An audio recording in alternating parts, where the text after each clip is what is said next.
Right, welcome to another little, hopefully interesting video, probably about 5 minutes, just discussing hip extension. We constantly, certainly in yoga, we constantly bang on about stretching our hip flexors. Hip flexors are they're so tight because we sit in our slouch chairs and blah, blah, blah, blah, blah. Anyway, what we end up doing for this ends up looking something potentially like this. Something like this, maybe we're on our knee, maybe we're in a big stretch like this, and we kind of feel like, oh yeah, it's a big stretch, and look at this, look how much I'm extending my hip. Truth is, you're not really. As you could potentially see by that shape, most of the movement ends up coming from my knee staying bent and my back continuing to arch. So actually, if you look at the tilt of my pelvis, tilt of the pelvis hasn't changed really at all. The pelvis is still pretty much sitting where it was. My back is just arching more and more. And so we don't end up changing the angle really between the femur and the pelvis much. So instead, what we're going to try and do is look at ways in which we can perhaps change this. And one of the poses which I don't really like in yoga, and I haven't taught it for years, is Warrior One, which the idea being is kind of makes sense, but the execution is just kind of all wrong. So we're going to look at how we can get a hip extension. And sometimes people struggle to find this at first, but I would recommend playing around and just trying to circle around to find it. So what I want you to do is, first things first, is stand feet next to each other. I'll try and stand so I hope you don't lose my head. But we're gonna go into our left leg. I'm gonna go into my left leg. You choose a leg which works for you. But I want you just to pick your toes up off the floor, and you can feel hopefully the big toe knuckle in the ground. So you just be aware of what that feels like, then let it come down. Now we're gonna take a step forward. Now when I say step, we're not taking a massive lunge. We're gonna go from here and just take a step forward, so not a huge step.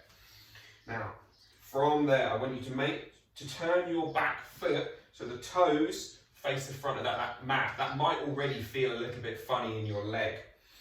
You're going to put a small bend in your front leg. And again, at this point, I just want you to pick your back toes up so that you can feel the big toe knuckle on the ground. Hello, Dexter. And so once you've found that big toe knuckle, you're going to lift the whole of the rest of the foot away, keeping your toes lifting up. And now, the foot is still facing forward, and then I'm going to just get you to gently roll through all 5 toe knuckles. Dex, come here.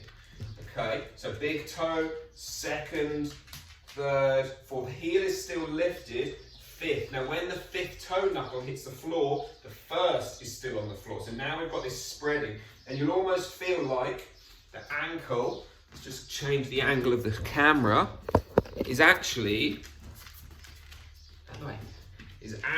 beginning to roll outwards. So if we're here and we get the first knuckle, second, third, fourth, 5th, hopefully you can kind of see how you can almost see my heel on the inside of my leg, and you'll feel hopefully a bit of a stretch down the outside of the ankle. Now at this point, if you've managed to get that, you might already begin to feel a stretch through your hip.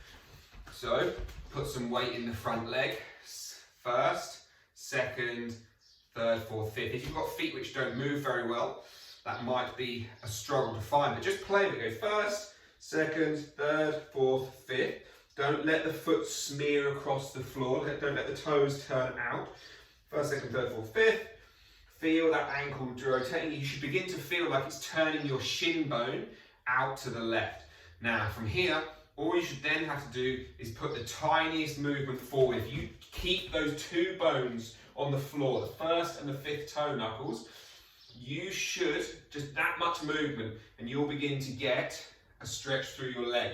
Now, we don't want to do this. We don't want to do this.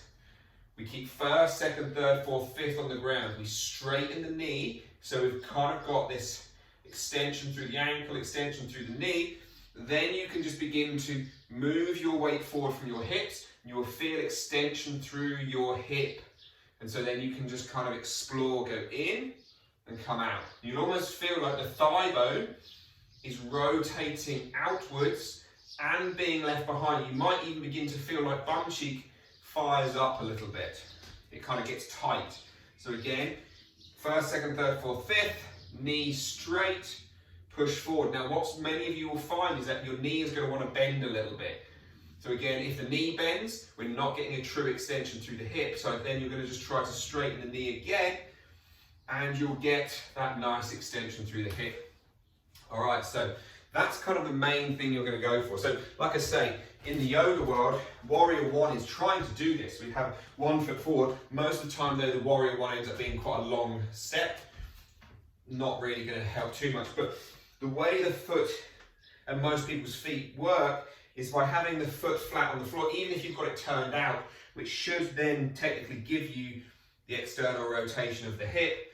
Most people can't do that, and having the heel on the floor, you don't really get the chance to get that big supinatory response through the foot. So I hope that makes some kind of sense, and you can play with that and just see how it goes. Again, you don't have to put it in your yoga class yet, but I would personally recommend that if and when you get to the stage of being able to feel that, if in a yoga class you're ever told to do Warrior One, that would be an option which I would suggest.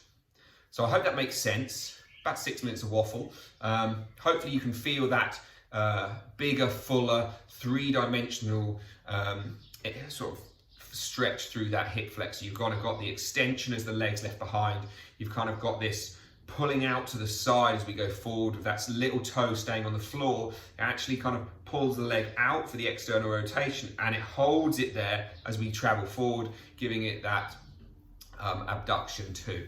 So you get the 3D range of extension through the hip. Anyway, enjoy that. If you found it useful, if you found it interesting, why not leave a comment? Please like, subscribe and share. I'm not putting the things across because I don't know how to do it, but you know, they're down there. Just put the little notifications on because I'm going to be putting more videos up, which will hopefully be of use. So I hope you like that. Please do let me know below in the comments, and please share it with anyone who might find it useful. Thanks guys, have a great day.